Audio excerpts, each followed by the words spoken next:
শহরে ঢোকার সময় একটি বিরাট বড় সাইনবোর্ড দেখেছি আমি, আছে ওখানে লেখা আছে পৃথিবীর ওয়ার্ল্ডের সবচেয়ে লংগেস্ট সি বিচ লেখা আছে।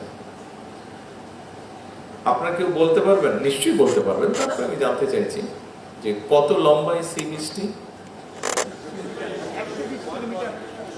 about 99 miles বোধহয়, খুব সম্ভব 99 মাইল বা 100 মাইলের মতো। একটি পার্থক্য আছে পৃথিবীর বিভিন্ন বিচের সাথে এই বিচটির আরেকটি বৈশিষ্ট্য আছে, একটি পার্থক্য আছে, সেটি কি কেউ বলতে পারবেন? ইয়েস, সবচেয়ে লংগেস্ট স্যান্ডি বিচ এটা। পৃথিবীর অলমোস্ট সব দেশেই কম বেশি যেসব দেশে সমুদ্র আছে, সমুদ্রের সাথে সম্পর্কিত সবগুলা এক ধারে স্যান্ডি বিচ না, বিভিন্ন রকম অসুবিধা সুবিধা আছে, কোথাও স্মুথ, কোথাও পাথরে। বাট আমাদের এটাই হচ্ছে একটা বৈশিষ্ট্য।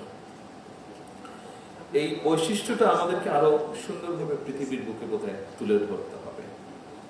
দেখুন, আমি আমার বক্তব্যে একটি কথা বলেছি যে এইখানে আপনারা যারা আজকে বিভিন্ন সংগঠনের প্রতিনিধিত্ব করছেন, মানে আপনারা সকলে মিলে কক্সবাজারকে প্রতিনিধিত্ব করছেন, সেই কক্সবাজারকে যদি তুলে ধরতে হয় তাহলে আপনাদের সকলকে কিন্তু এগিয়ে আসতে হবে সমানভাবে, আপনাদের সকলকে সমানভাবে এগিয়ে আসতে হবে। সরকার অবশ্যই এগিয়ে আসবে।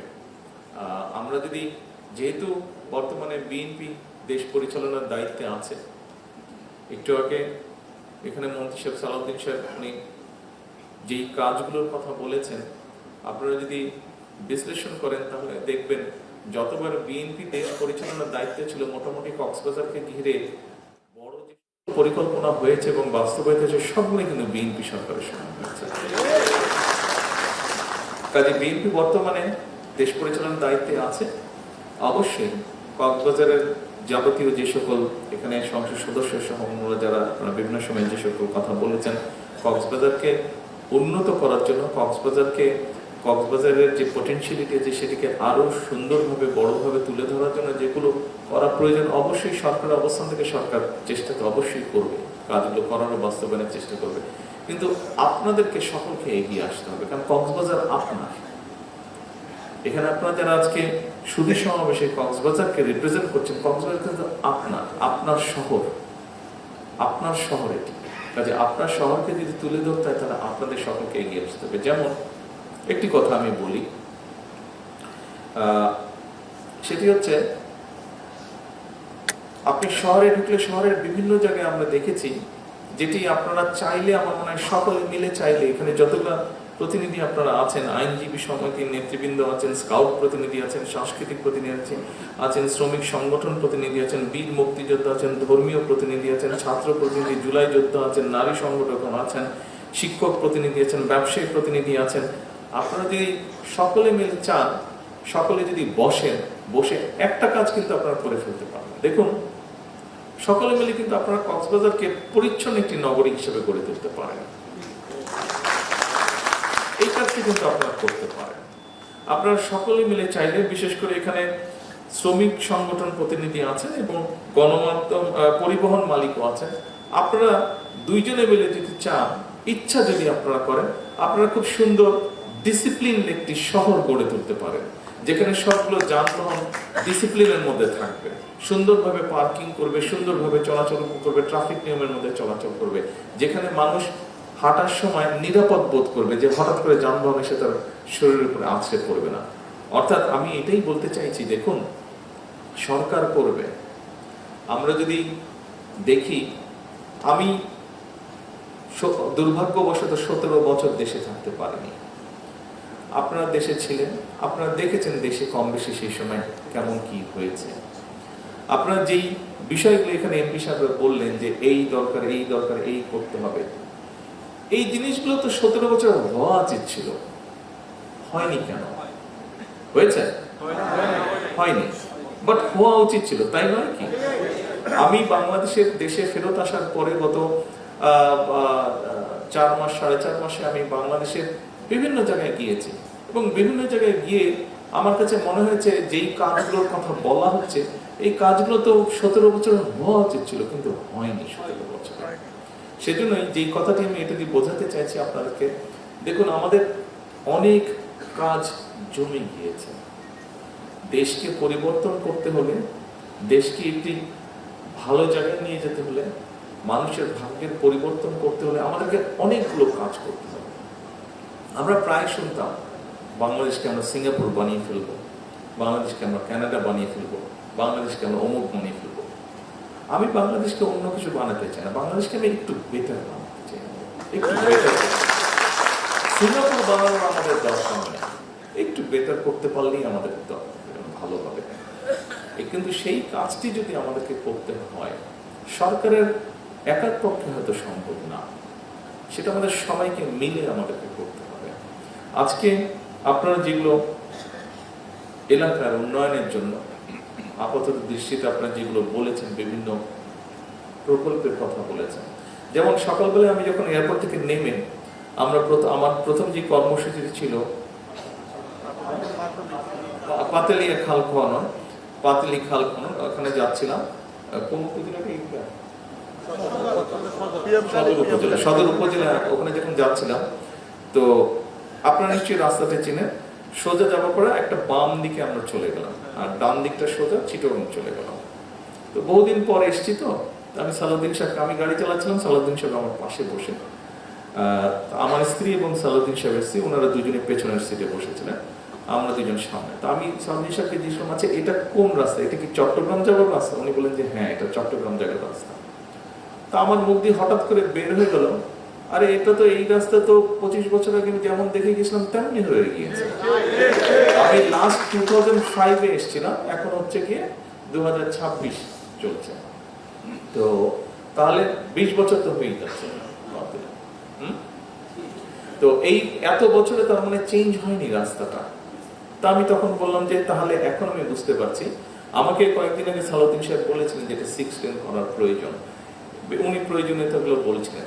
তা আমি এমনি চিন্তা করছিলাম যে এত রাস্তা তো বড় হয়েছে শুনেছি, তা আবার এখন কেন 6 লেন করতে হবে? তাহলে তো আবার গাছ কাটতে হবে, বিভিন্ন রকম ক্ষতি। কিন্তু আজকে দেখার পরে আমি বুঝলাম যে না, সত্যি এটি প্রয়োজন, যেই কাজটি। আমি বললাম যে আপনি আসেন ঢাকা, আসার পরে চলেন আমরা দেখি কোথায় কি আছে, আমরা কাজটি শুরু করবো, এটা নিয়ে আমি আলাপ করবো।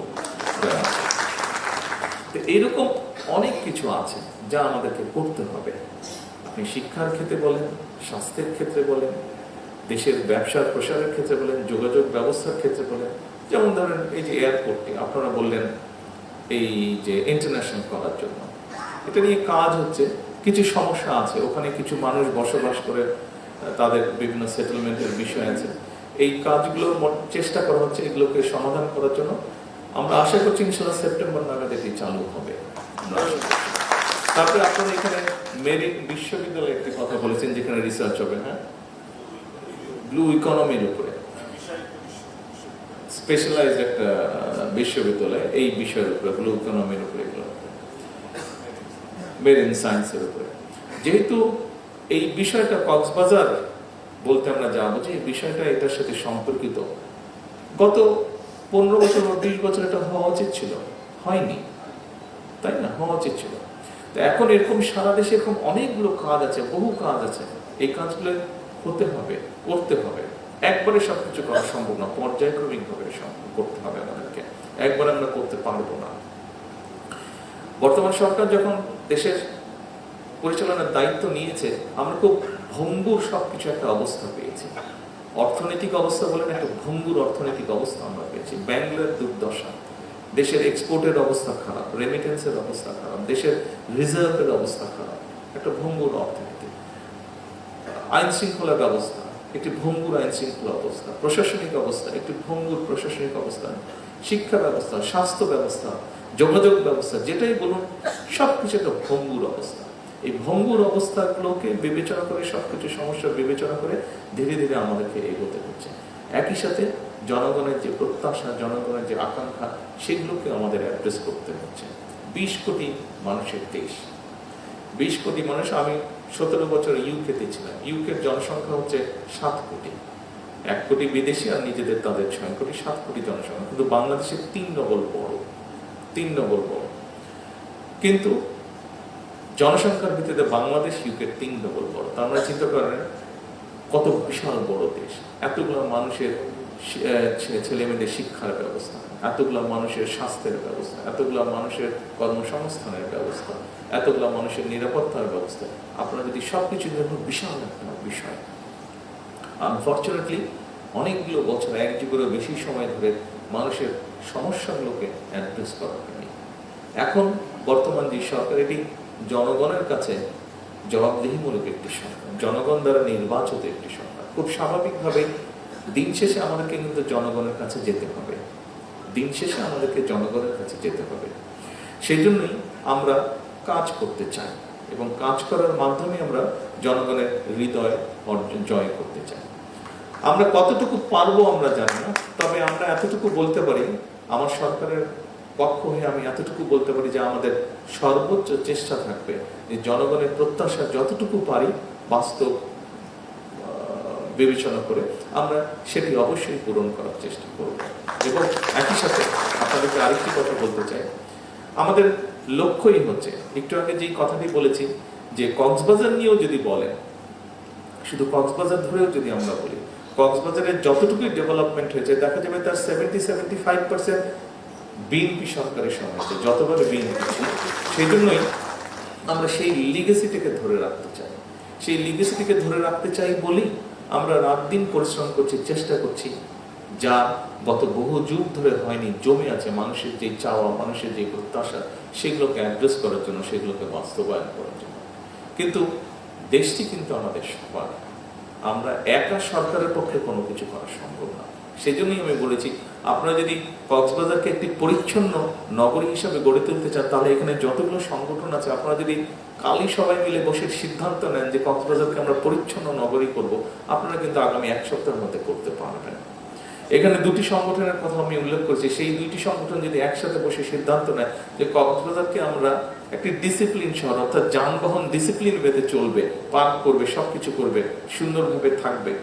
আমরা ছবিতে যেরকম বিদেশে থেকে গাড়িগুলো কিভাবে রাস্তায় চলাচল করে, গাড়িগুলো কি সুন্দরভাবে একপাশে সুন্দর করে পার্ক করে, এরকম যদি দেখতে চাই, যেহেতু টুরিস্ট শহর, দেশের মানুষে যেমন এখানে আসে, পৃথিবীর বিভিন্ন দেশ থেকে এই দেশে মানুষ এইখানে আসে মানুষ দেখতে, কাজেই শহরটাকে আমরা সুন্দর করে করতে পারি। এরকম অনেক কিছু আছে যা আপনারা নিজেরাই করতে পারেন, সরকারের মুখোমুখি আপনাদের করতে পারেন।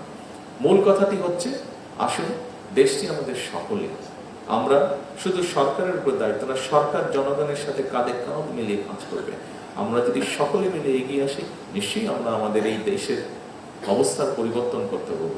যেমন পরিবর্তনটি আমরা প্রত্যাশা করি, যেমন পরিবর্তনটি আমরা যখন নিজেরা পারিবারিক পর্যায়ে বসি, বন্ধু বান্ধব নিয়ে বসে, আহা আমার দেশটা যদি এমন হতো, সেই আহা থেকে আমরা বাস্তবে রূপ দিতে পারবো যদি আমরা সকলে মিলে এগিয়ে আসি। যদি আমরা মনে করি যে হ্যাঁ, এই দেশটি আমার, এখানে একটি ময়লা পড়ে আছে, এই ময়লাটি সঠিক জায়গায় ফেলার দায়িত্বটা আমাকে নিতে হবে, এইভাবেই যদি আমরা শুরু করি, আমরা ইনশাল্লাহ এগোতে পারবো।